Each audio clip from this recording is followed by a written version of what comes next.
Alright, hi everyone. Hopefully you have drawn a triangle and cut it out and also made 3 copies of the same triangle. It's like I have them right over here.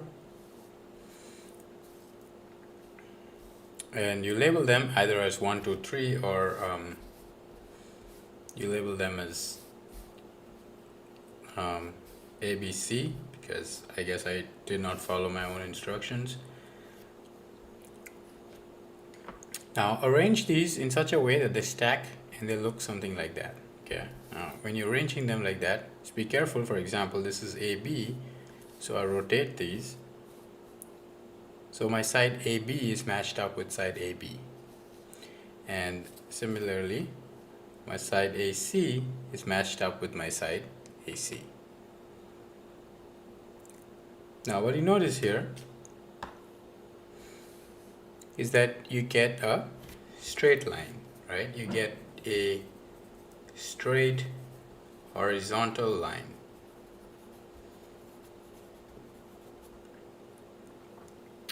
And the amazing thing is, no matter what triangle you started drawing, all of you would get the same result. As long as the stacking is done correctly, you would get a straight horizontal line. What this activity is actually showing is that in the triangle, the sum of 3 angles is always 180. Now that's a fact that you've already known, yeah. And this is a very quick way to verify it. You make 3 copies, and then if you look at this particular angle, right, when you stack them triangles, then you have B and you have an A and a C, and you'd have angle A plus angle B plus angle C equals 180.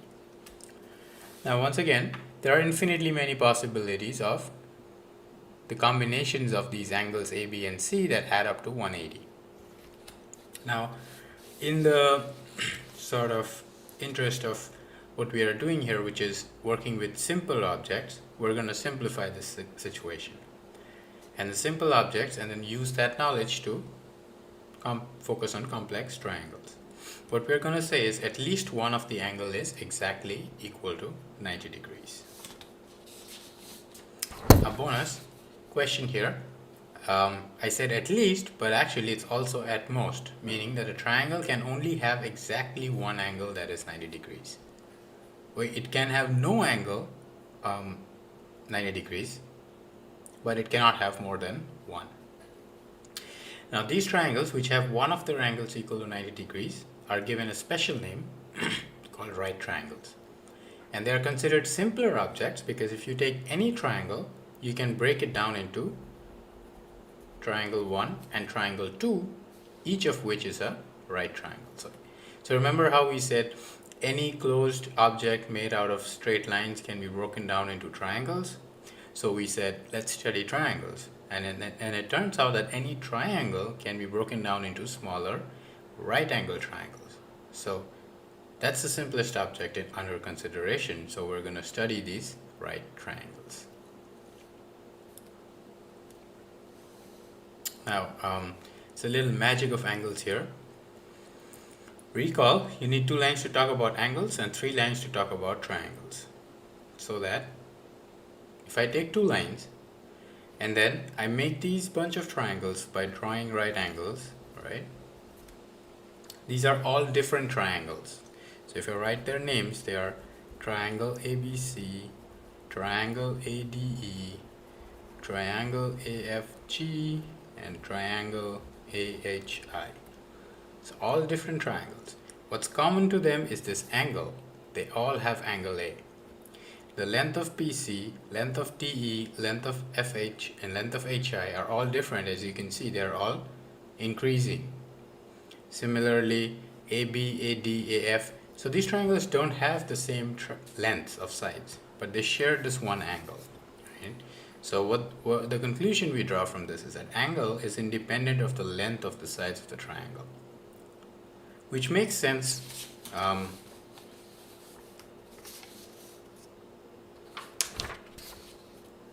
So there is no direct relationship between angle and length. Now this makes sense because remember, when did angles arise? Angles arose when you have 2 lines, right? So angle is a natural consequence of looking for relationship between two sides or two lengths.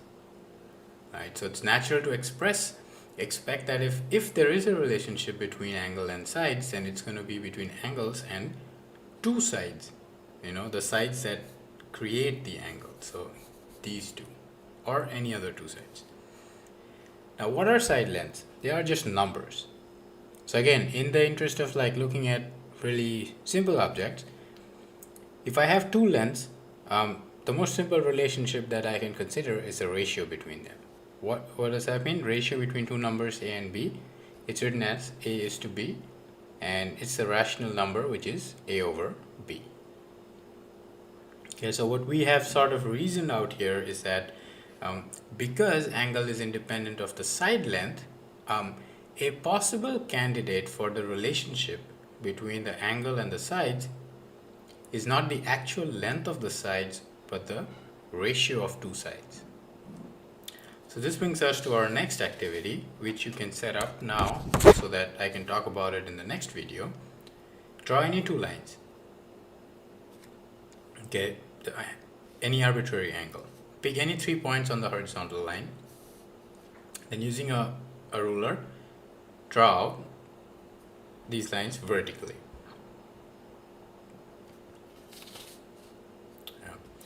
And then what you're going to do is you're going to use a ruler to measure the length of the three sides of each triangle: AEB, AFC, and AGD.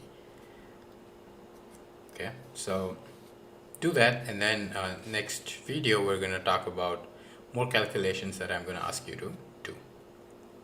That's it for this video.